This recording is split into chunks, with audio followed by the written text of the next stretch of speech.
Hello दोस्तों, आप सभी का हमारे चैनल जिंदगी के सीख में स्वागत है। दोस्तों, आज हम इस वीडियो में बात करेंगे कि गरीब समझकर कार शोरूम से बाहर निकाला। जब सच्चाई पता लगी तो सभी के होश उड़ गए। तो दोस्तों, सुबह के ठीक 11 बज रहे थे। शहर के सबसे आलीशान कार शोरूम इंपीरियल मोटर्स के बाहर एक बुजुर्ग आदमी धीरे धीरे चलता हुआ पहुंचा। सफेद कुर्ता पाजामा, कंधे पर पुराना कपड़े का झोला और आंखों में शांति। शोरूम की कांच की दीवारों के पीछे चमचमाती नई गाड़ियां रखी थीं। BMW, होंडी, मर्सिडीज, कीमत करोड़ों में। जैसे ही बुजुर्ग अंदर गए, गार्ड ने तुरंत रास्ता रोक लिया। अरे बाबा, आप यहाँ कैसे आ गए? बाहर पार्किंग में बैठ जाइए, अंदर सिर्फ ग्राहक आते हैं। बुजुर्ग ने मुस्कुराकर कहा, बेटा मैं ग्राहक ही तो हूँ, अंदर मैनेजर से मिलना है, एक कार देखनी है। गार्ड के साथ दूसरे खड़े सिक्योरिटी ने हंसते हुए कहा, सुना है बाबा कार खरीदने आए हैं, कौन सी साइकिल वाली? दोनों हंस पड़े। बुजुर्ग ने कुछ नहीं कहा, बस वही शांत मुस्कान रखी और बोले, बेटा तुम हंसो या रो, पर मैं अंदर जाऊंगा। तभी अंदर से एक तेज आवाज आई, क्या हंगामा मचा रखा है बाहर? आवाज थी पूजा, शोरूम की सीनियर सेल्स एग्जीक्यूटिव। वो हाई हील, ब्लैक सूट और टेबलेट पकड़े हुए निकली। उन्होंने बुजुर्ग को सिर से पैर तक देखा और हल्का सा ताना मारा, बाबा ये शोरूम कार बेचता है, चाय नहीं। आपको शायद गलत जगह आना था। बुजुर्ग ने विनम्रता से कहा, नहीं बेटी, मैं सही जगह आया हूँ, मुझे यहाँ की सबसे महंगी कार खरीदनी है। पूजा हंसी नहीं रोक पाई। Oh really? हमारे पास सबसे महंगी कार ऑन रोलेक्स X9 है, कीमत 3.5 करोड़ रुपए। आप कैश में देंगे या चेक से? बुजुर्ग ने कहा, पेमेंट की चिंता मत करो, पहले कार दिखा दो। पूजा ने अपने साथी अजीत से कहा, जरा कार का कवर हटा दो, हमारे VIP ग्राहक दर्शन करना चाहते हैं। अजीत मुस्कुराया और बोला, मैडम ये मजाक है क्या? ये आदमी तो लगता है फुटपाथ से चला आया है। पूजा ने कहा, हाँ, पर थोड़ा टाइम पास करने में क्या बुराई है। दोनों हंसते हुए कार के पास गए और कवर हटाया। कार की बॉडी चमक उठी। बुजुर्ग ने उसे गौर से देखा, फिर धीरे से कहा, इसके इंजन की साउंड मुझे सुननी है। अजीत झुंझुलाया, बाबा ये कोई लोकल गाड़ी नहीं है, इसमें बैठना भी मना है, ये शो पीस है। बुजुर्ग बोले, तुम्हारे मालिक से मिलवाओ, वही बात समझेंगे। पूजा ने झुंझलाते हुए कहा, ओ गॉड, अब ये मालिक से भी मिलना चाहते हैं। फिर रिसेप्शन पर जाकर के फोन उठाया। सर एक बूढ़ा आदमी आया है, कह रहा है वो एरियास X9 खरीदना चाहता है। मजाक कर रहा है? फोन पर उस पार से आवाज आई, मजाक करने दो, थोड़ी देर में खुद चला जाएगा। ये आवाज थी विजय वर्मा की। विजय वर्मा शोरूम का जनरल मैनेजर, एक अहंकारी सेल्स ड्रिवन आदमी जो लोगों को उनके कपड़ों से आंकता था। पूजा ने फोन रखा और बुजुर्ग से बोली, मैनेजर साहब बिजी हैं, आप किसी और दिन आइए। बुजुर्ग ने कहा, मुझे आज ही मिलना है, जरूरी बात है। अजीत ने हंसकर कहा, जरूरी बात है ये कि आपको यहाँ से जाना चाहिए, बाबा बाहर पानी रखे हैं, पी लीजिए। इतना कहकर वो दोनों अंदर चले गए। बुजुर्ग कुछ पल वहीं खड़े रहे, फिर पास वाली कुर्सी पर बैठ गए। थोड़ी देर बाद एक छोटा सा लड़का लगभग 25 साल का उनके पास आया। नाम था सुधीर शर्मा, नया जूनियर सेल्समैन। सुधीर ने पूछा, बाबा सब आपको डांट क्यों रहे हैं, आपको कुछ चाहिए है क्या? बुजुर्ग मुस्कुराए, बस तुम्हारे मैनेजर से मिलना है बेटा। सुधीर ने कहा, ठीक है, मैं कोशिश करता हूँ। वो भागा भागा मैनेजर के ऑफिस में गया।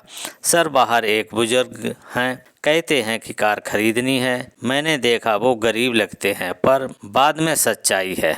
विजय वर्मा ने आंखें उठाईं, सुधीर तुम नए हो, यहाँ पर महीने में 100 लोग ऐसे आते हैं, तुम्हारा काम है असली खरीदार पहचानना। अब जाओ और उसे बाहर भेजो। सुधीर ने झिझकते हुए कहा, पर सर अगर वो सच में। विजय वर्मा ने बीच में काटा, enough don't argue your job, enough don't argue do your job. Sudhir बाहर आया। बुजुर्ग अब भी शांत बैठे थे। उसने धीरे से कहा, बाबा, उन्होंने कहा आप बाद में आइए। वो अभी बिजी हैं। बुजुर्ग ने सिर हिलाया। ठीक है बेटा, जब समय सही होगा तब मुलाकात खुद हो जाएगी। सुधीर ने हैरानी से पूछा, आपका नाम क्या है? बुजुर्ग ने मुस्कुराकर कहा, नाम जानने का वक्त अभी नहीं आया बेटा। और इतना कहकर उन्होंने अपनी झोली से एक छोटा सा सीलबंद लिफाफा निकाला। सुधीर से बोले, ये अपने मैनेजर को देना, लेकिन जब वो अकेले हों। सुधीर ने लिफाफा लिया। क्या इसमें? बुजुर्ग ने कहा। जवाब उसमें मिलेगा, बस दे देना। सुधीर को समझ नहीं पाया, लेकिन जब उसने बुजुर्ग की आंखों में देखा तो अजीब सी गहराई महसूस हुई, जैसे वो कोई आम आदमी नहीं, कुछ और ही है। वो लिफाफा उसके हाथ में भारी लगने लगा। सुधीर ने वो सीलबंद लिफाफा सावधानी से अपनी शर्ट की जेब में रखा। शोरूम के अंदर अभी वही गहमा गहमी थी, नए ग्राहक, चाय की ट्रे, चमकते टायर और सेल्स की बातें। लेकिन सुधीर का ध्यान अब कहीं और था। हर बार जब उसकी उंगलियां उस लिफाफे को छूती, उसे लगता कि जैसे उसमें कुछ बड़ा छिपा है। करीब आधा घंटे बाद शोरूम थोड़ा शांत हुआ। विजय वर्मा अपने केबिन में अकेला था। सुधीर ने हिम्मत जुटाई और अंदर चला गया। सर। हाँ सुधीर, अब क्या हुआ? विजय वर्मा ने बिना सिर उठाए जवाब दिया। वो बुजुर्ग थे ना, उन्होंने ये लिफाफा आपको देने को कहा। बोले अकेले में देना। विजय वर्मा ने मुस्कुराकर कहा, क्यों, इसमें क्या लिखा है? दान का आवेदन? फिर लिफाफा ले लिया, सील तोड़ी। अंदर सिर्फ एक सफ़ेद शीट थी, उस पर नीले इंक से कुछ पंक्तियां टाइप की हुई थीं। प्रिय विजय वर्मा, आज आपके व्यवहार से मैंने बहुत कुछ समझा। कल सुबह 11 बजे मैं ओरेलियस ग्रुप के हेड ऑफिस में मिलूंगा। वहां तय होगा कि इंपीरियल मोटर्स का भविष्य किसके हाथ में रहेगा। मनोज गुप्ता। विजय वर्मा का चेहरा तुरंत सख्त हो गया। उसने दोबारा नाम पढ़ा, मनोज गुप्ता। उसका माथा सिकुड़ गया। ये नाम कहीं सुना है, वो बुदबुदाया। अचानक उसे याद आया, ओरियंस ग्रुप वही कंपनी थी जिसके फ्रेंचाइज पर यह पूरा शोरूम चल रहा था, और वो मनोज गुप्ता वही शख्स थे जो इस ब्रांड के फाउंडर डायरेक्टर में से एक थे, लेकिन पिछले कई सालों से पब्लिक में दिखाई नहीं दिए थे। विजय वर्मा ने झटके से इंटरकॉम उठाया। पूजा, जल्दी मेरे केबिन में आ जाओ।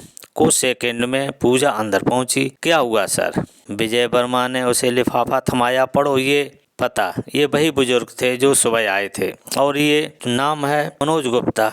क्या तुम समझती हो इसका मतलब? पूजा ने पढ़ा और चेहरा फीका पड़ गया। सर, मतलब वो हमारे। हाँ, विजय वर्मा ने टेबल पर हाथ मारा। वो हमारे फ्रेंचाइज ओनर में से एक हैं और हमने उन्हें बाहर बिठा दिया। पूजा की आवाज़ कांप गई। अब क्या करेंगे सर? अगर उन्होंने रिपोर्ट कर दी तो? विजय वर्मा ने गहरी सांस ली। कुछ नहीं होगा, अभी तक उन्होंने सिर्फ चेतावनी दी है। कल तक मैं सब ठीक कर दूंगा। पूजा बोली, पर कैसे? जो लोग ऊपर तक पहुंचते हैं वो हर झटका झेलना जानते हैं। कल जब वो आएंगे मैं सॉरी बोल दूंगा। थोड़ा इमोशनल ड्रामा, थोड़ा फ्लैटरिंग, सब ठीक हो जाएगा। पूजा ने सिर हिलाया। लेकिन सर, अगर उन्होंने सीधा कॉर्पोरेट टीम को बोल दिया तो? विजय वर्मा ने मुस्कराया। तभी मेरे पास एक प्लान है। उनके उम्रदराज होने का फ़ायदा उठाया जा सकता है। अगर उन्होंने कोई क्लेम किया तो मैं कह दूंगा कोई फेक आदमी उस नाम का इस्तेमाल कर रहा था। पुरानी ट्रिक है, काम करेगी। पूजा चुप हो गई। वो जानती थी सर का कॉन्फिडेंस कई बार अहंकार की हद पार कर जाता है। इसी बीच में सुधीर बाहर खड़ा सब सुन रहा था। वो अंदर नहीं गया। दरवाजे की ओट में हर शब्द उसके कानों में पड़ा। उसे अंदर से गुस्सा आया। उसने सोचा कि इन लोगों ने कल भी गलती की थी और आज भी झूठ से ढकने की कोशिश कर रहे हैं। रात को सुधीर घर नहीं गया। वो शोरूम के पीछे वाले छोटे ऑफिस में ही रुका। कंप्यूटर पर बैठकर उसने ओरेलियस ग्रुप की वेबसाइट खोली। फिर contact board of director section में जाकर एक ईमेल लिखा। Subject about mister Manoj Gupta के इंपीरियल मोटर्स में आने का अनुरोध। प्रिय सर, आज एक बुजुर्ग व्यक्ति आए थे जो खुद को श्री मनोज गुप्ता बताते हैं। स्टाफ ने उनके साथ अनुचित व्यवहार किया। उन्हें शोरूम से लगभग बाहर निकाल दिया गया। मैं ये मेल इसलिए लिख रहा हूँ ताकि सच आपके सामने पहुँचे। Sudhir Sharma junior sales executive. उसने मेल भेज दी। दिल धड़क रहा था पर आत्मा हल्की लग रही थी। अगली सुबह 11 बजे शोरूम गेट पर वही बुजुर्ग फिर आए। इस बार अकेले नहीं थे। 4 गाड़ियां पीछे रुकी। काले सूट पहने कुछ अधिकारी उतरे। गार्ड सन रह गया। पूजा और अजीत के चेहरे से रंग उड़ गया और विजय वर्मा, जिसकी मुस्कान कल तक इतनी तेज थी, अब उसके होठ सूख गए थे। बुजुर्ग सीधे अंदर आए और बोले, विजय वर्मा कहाँ है? उनकी आवाज में अब कोई नरमी नहीं थी। वो आवाज आदेश थी। पूरा शोरूम खामोश था। कांच की दीवारों में सिर्फ उनके कदमों की आवाज गूंज रही थी। विजय वर्मा धीरे धीरे अपने केबिन से निकला, चेहरे पर बनावटी मुस्कान चिपकाए हुए। नमस्ते सर, उसने जल्दी से हाथ जोड़ते हुए कहा। कल जो हुआ वो एक गलतफहमी थी सर, स्टाफ को। बस, मनोज गुप्ता ने हाथ उठाकर रोक दिया। उनकी आंखों में सीधी ठंडक थी। गलती सिर्फ स्टाफ की नहीं गुप्ता साहब, गलती आपके चरित्र की थी। मनोज सकपका गया। सर, मैं कसम खा कर कहता हूँ, कसमें बाद में खाना। गुप्ता जी की आवाज और गहरी हो गई। पहले ये बताइए, जब कोई आम आदमी साधारण कपड़ों में आता है तो आप उसे ग्राहक नहीं मानते? पूजा और अजीत एक कोने में खड़े सब सुन रहे थे। पूजा के गले में पसीना उतर आया था। मनोज गुप्ता आगे बढ़े और शोरूम के बीचों बीच रुक गए। चारों तरफ देखा। हर कर्मचारी सिर झुकाए खड़ा था। वही शोरूम है जिसे मैंने 20 साल पहले शुरू किया था, उन्होंने कहा। तब यहाँ पर सिर्फ 2 गाड़ियाँ थीं और 5 लोग। हमने एक सपना देखा था कि ग्राहक चाहे किसी हालत में आए उसे सम्मान मिलेगा। लेकिन अब उन्होंने ठहर कर विजय वर्मा की तरफ देखा। अब यहाँ पर सिर्फ अहंकार बिक रहा है। विजय वर्मा की आवाज़ कांपने लगी। सर प्लीज हमें एक मौका दे दीजिए। कल का दिन सच में बहुत बुरा था। हाँ, मनोज गुप्ता बोले, लेकिन बुरे दिन इंसान को पहचानने का काम करते हैं और कल मैंने तुम्हें पहचान लिया। इसी बीच उनके साथ आए अधिकारी ने एक फाइल टेबल पर रखी। उसने कहा, सर हमने कल की पूरी CCTV फुटेज देखी है। सब कुछ रिकॉर्ड में है। विजय वर्मा के चेहरे का रंग उड़ गया। पूजा की सांस अटक गई। मनोज गुप्ता बोले, मैंने वीडियो देखा है। तुम लोग हंस रहे थे, ताने मार रहे थे और एक बुजुर्ग ग्राहक को बैठने तक नहीं दिया गया। क्या ये है तुम्हारा ब्रांड वैल्यू? विजय वर्मा ने सिर झुका लिया। सर, मैं मानता हूँ मुझसे गलती हुई है। मैंने नहीं, मनोज गुप्ता ने बीच में काटा। अब गलती मानने का वक्त नहीं है, अब जवाब देने का वक्त है। उनके पीछे खड़े सुधीर की ओर इशारा किया। आओ बेटा। सुधीर चौंका, धीरे धीरे आगे बढ़ा। मनोज गुप्ता ने मुस्कुराकर कहा, यही है वो लड़का जिसने मुझे झूठ से नहीं सच से मिलवाया, जिसने मेरी बेइज्जती छिपाने की कोशिश नहीं की बल्कि मुझे सच्चाई बताई। पूरा स्टाफ स्तब्ध था। पूजा फुसफुसाई, सुधीर ने मेल किया था। मनोज गुप्ता ने विजय वर्मा की ओर देखा। जानते हो वर्मा, तुम्हारे शोरूम में सबसे नीचे पद पर बैठा इंसान ही सबसे ऊंचा निकला। फिर उन्होंने फाइल खोली और बोले, आज से इंपीरियल मोटर्स की मैनेजमेंट स्ट्रक्चर बदल दी जा रही है। विजय वर्मा, आप सस्पेंड किए जाते हैं तत्काल प्रभाव से। विजय वर्मा हक्का बक्का रह गया। सर प्लीज, मेरी फैमिली है, मेरा कैरियर है। तुम्हारा कैरियर नहीं खत्म हो रहा है। मनोज गुप्ता शांत स्वर में बोले, बस अब तुम्हें असली काम समझना होगा। अब तुम अगले 6 महीने सर्विस सेक्शन में काम करोगे, गाड़ियों की धूल साफ करोगे, ग्राहकों की चाय लाओगे और सीखोगे कि असली इज्जत क्या होती है। शोरूम में सन्नाटा फैल गया। पूजा की आंखों में आंसू थे। मनोज गुप्ता ने उसकी तरफ देखा। और तुम मिस पूजा, तुम्हें एक और मौका दिया जा रहा है, लेकिन याद रखना, अगली बार किसी ग्राहक को उसके कपड़े से आंका गया तो तुम बाहर होगी। पूजा ने सिर झुकाकर कहा, सॉरी सर, मैं समझ गई। फिर मनोज गुप्ता ने सुधीर की तरफ रुख किया। सुधीर, तुमने सच की कीमत चुकाई नहीं बल्कि कमाई है।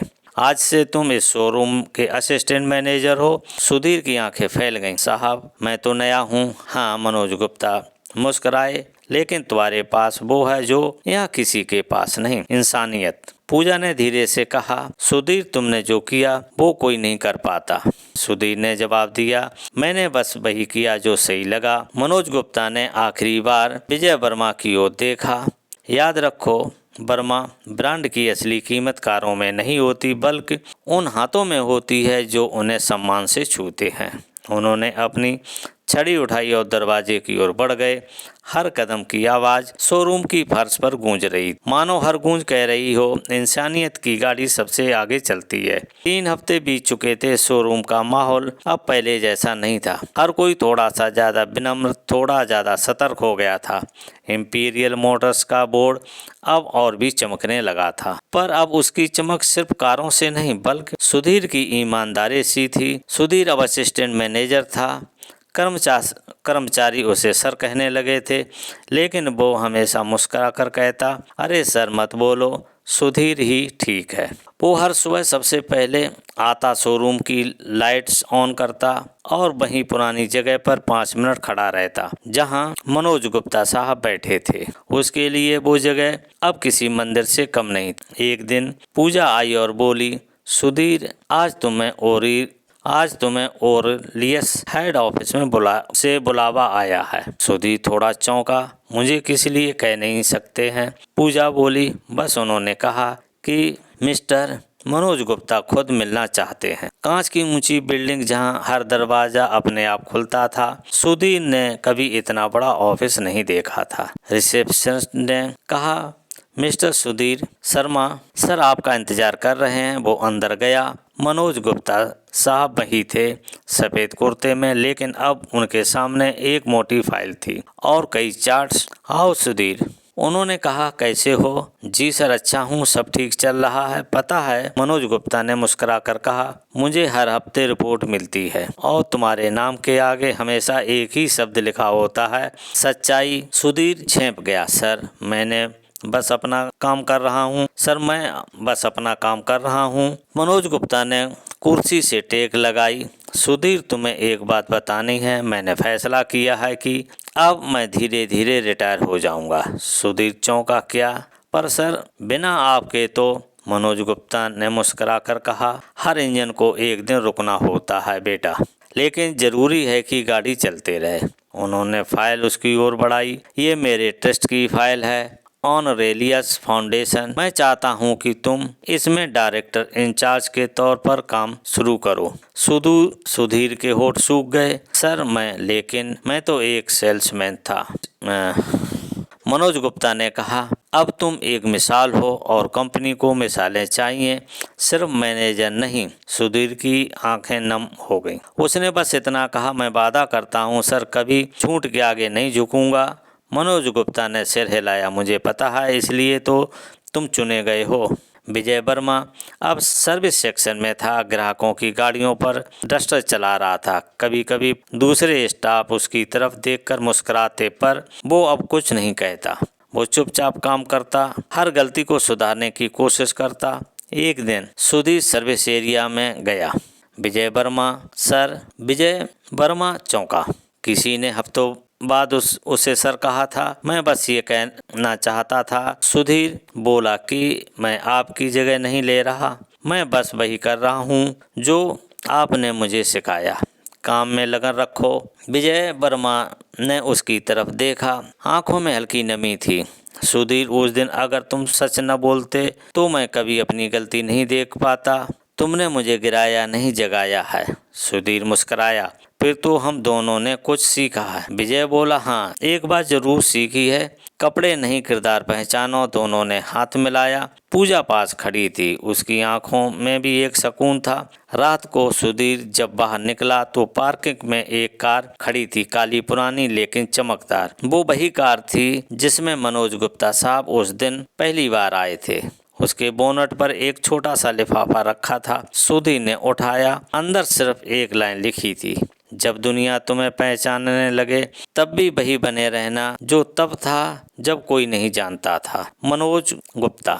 सुधीर मुस्कुराया, लिफाफा जेब में रखा और आसमान की तरफ देखा, जहां सितारे भी मानो कह रहे थे कि सच की गाड़ी कभी नहीं रुकती। दोस्तों, आपको ये कहानी कैसी लगी हमें कमेंट में ज़रूर बताएं और अगर आपको ये कहानी पसंद आई हो तो हमारे वीडियो को लाइक करें, शेयर करें और हमारे चैनल को सब्सक्राइब करना न भूलें, क्योंकि आपके सपोर्ट से हमें और भी बेहतर कहानियाँ लाने की प्रेरणा मिलती है। ये कहानी केवल मनोरंजन और शिक्षात्मक उद्देश्य से बनाई गई है। वीडियो में दिखाए गए सभी पात्र, नाम, घटनाएं और स्थान पूरी तरह काल्पनिक है।